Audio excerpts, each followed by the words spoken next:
Okay guys, so this is our recipe for today, a big tulya or a clam. Our ingredients are coconut milk, lemongrass stick or tanglad, ginger, luya, white onion, and of course we're gonna use butter. First, we have to melt the butter.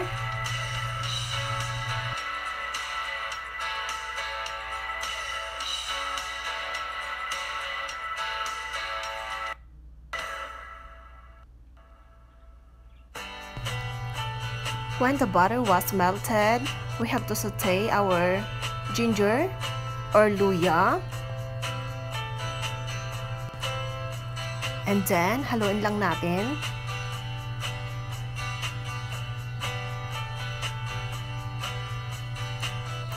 Tapos, isunod natin ang ating lemongrass stick or ang ating tanglad.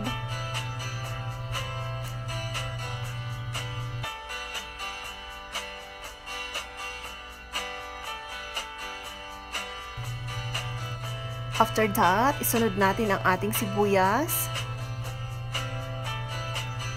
At haluin lang natin ito ulit.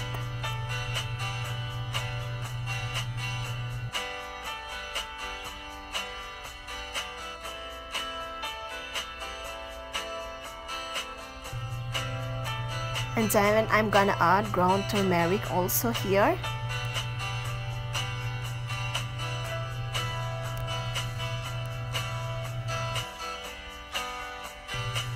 Instead of using a salt, I'm gonna use fish sauce for this recipe.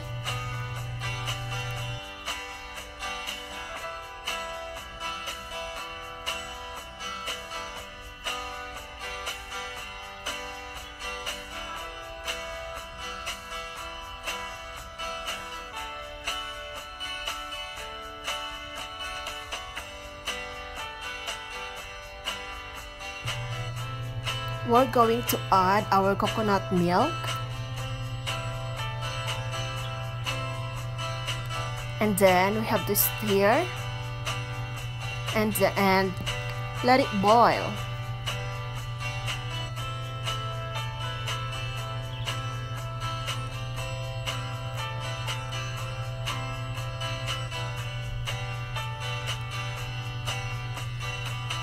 And then, ilagay natin ang ating tulya sa ating nalutong mga ingredients. Saka natin takpan ito and then we will boil it for 10-15 minutes.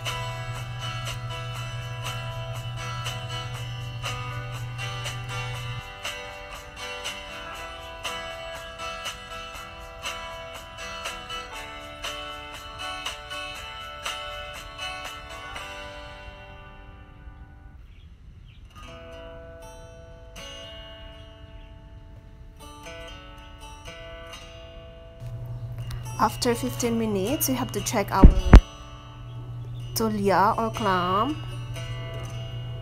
So it's boiling already. I think this is already cooked and it's ready for us to serve.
Thank you for coming, everyone. Hope I'm gonna see you again next time. And then don't forget to leave a comment. Thank you and God bless.